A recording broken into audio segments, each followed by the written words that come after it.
Hello, everyone. I'm Mike. And I'm Susan. Welcome, everyone, to vpod.ai. You can sponsor this podcast for just $25. Your message will be featured across major platforms like Apple Podcasts, Amazon Music, Spotify, and more.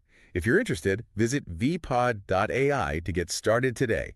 So today, our mission is to explore something really foundational, something so constant we barely even think about its influence. The environments we live in. Exactly. For years, the whole conversation around mental health has been focused almost entirely on, internal stuff, our resilience, our mindset. Right, our personal coping strategies. But what if that focus is incomplete? What if the real key to our well-being isn't just about how tough we are, but about the quality of the world we're actually moving through? That really shifts the whole perspective. The work we're looking at today, it starts from a powerful idea. Mental health isn't a fixed state. It's not just, the absence of illness. It's a dynamic state. Yes, a dynamic state of flourishing that absolutely relies on external support. We're seeing more and more evidence that we hold ourselves to this unrealistic standard of resilience. We expect ourselves to grow and thrive even when our environment is actively draining us. I think the best analogy I've heard for this is just so simple. Think of yourself as a seed. Okay. If you put that seed on a barren desk, no sun, no water, just noise, it won't survive. Yeah. It's definitely not going to blossom. Right. So if you are that seed, what kind of ecosystem are you in? Are your surroundings nourishing you, or are they just silently, steadily draining your resources? Mm-hmm. Our task today is to start identifying those drains. And how to plug them. So if we accept that we're not just, seeds on a desk waiting for rain, how do we even begin to take inventory? The soil, the sun, all of it. We start by breaking the world down into three main environments. These are constantly sending signals to our nervous system. This is about a mindful, non-judgmental check-in, one that looks beyond your own internal state. Okay, let's start with the one I think most people can probably grasp immediately, the physical environment. Yes, this is your immediate, tangible reality. So we're talking about the spaces where you spend the vast majority of your time. Your home, your commute, your office. Exactly. Yeah. We need to ask, are these places organized, or are they cluttered? Are they filled with harsh synthetic light or, soft natural light? And here's where it gets really interesting, because even subtle physical things can have a huge impact on your baseline stress levels. Oh, absolutely. Think about low-grade noise pollution, that constant hum from a refrigerator or traffic outside, even those overly bright fluorescent lights. Right, they're not catastrophic events. No, but they signal a low level of threat or disorder to your nervous system. Right. And that forces you to expend cognitive energy just to maintain your focus. That's the part that gets so overlooked. It's that constant subtle drain of energy. Your physical space is whispering to you all day long. If it's cluttered or harsh, it signals danger, chaos. And that puts stress on your system without you even consciously registering it. So the research shows that just maximizing natural light, improving airflow, or reducing visual chaos, these are actually basic acts of self-care. Moving beyond the physical, we have the social environment. This is the relational field you exist in, the background hum of your mental state. It really defines how you feel about your own worth and safety. Right. So we need to do an honest social audit. Who fills your emotional space? When you're with certain people, do you feel that sense of belonging, of support? Or, on the flip side, do these interactions leave you feeling anxious, maybe dismissed? You know that feeling when you spend an hour with someone and you feel like you just ran a marathon? Yes, because the interaction required so much emotional labor. Exactly. The social environment is all about energy exchange. If you're constantly having to justify yourself or walk on eggshells, that social energy becomes a massive factor in whether you feel grounded or just perpetually off balance. You need relationships that offer psychological safety, not just convenience. And finally, the environment we often forget about because it's so integrated into our lives. The digital environment. One that follows us everywhere, right in our pockets. This is maybe the most insidious, because unlike a cluttered room or a taxing friendship, the digital world, it often presents itself as fulfilling a need when it might be doing the exact opposite. So what's the critical question to ask there? Are your notifications serving you, or are they depleting you? Is your feed calming and inspiring, or is it chaotic and just fueled by comparison? We have to curate our digital lives with the same care we would a peaceful room. When we look at all the research, it seems like the digital environment is where the most acute problems are coming from, especially in the last, 10 years? It is. While all three environments matter, the digital component is showing such profound and complex negative impacts right now, Why is that? primarily because it's engineered to be consuming, to be addictive. And unlike a physical space, it's with us 24/7.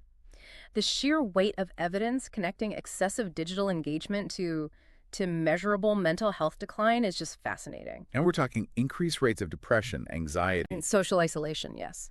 A surprising trend that came up in the data was the gender disparity.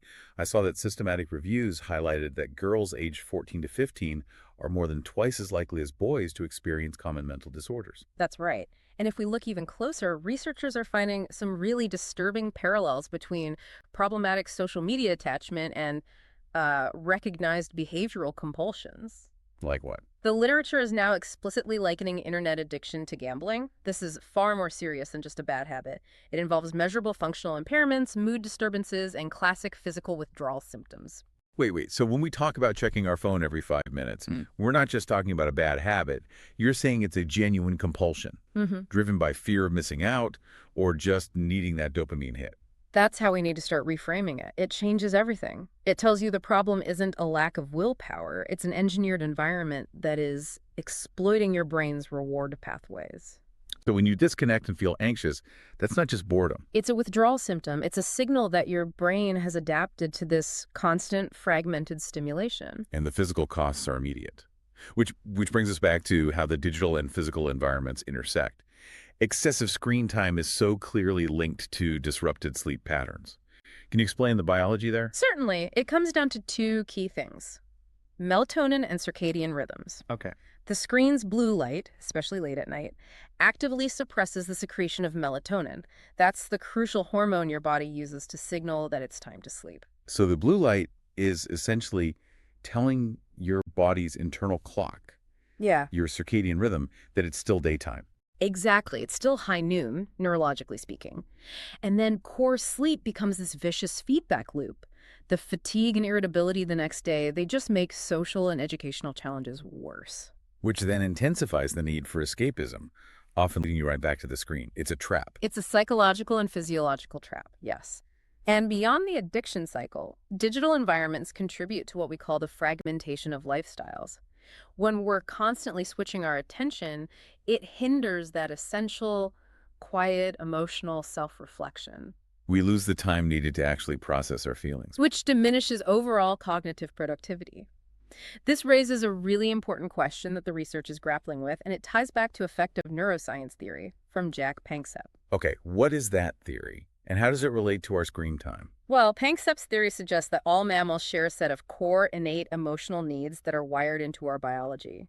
Things like seeking so, exploration, and curiosity play, and care. Joyful social interaction, nurturing connection. Right. And the big question is, are our digital interactions truly fulfilling these deep needs, or are they just providing a superficial, diluted echo of them?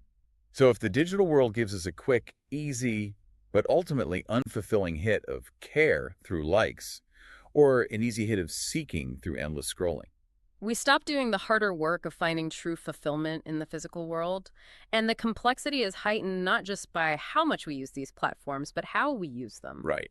The research specifically notes that multitasking on social media is a huge exacerbator of depressive symptoms.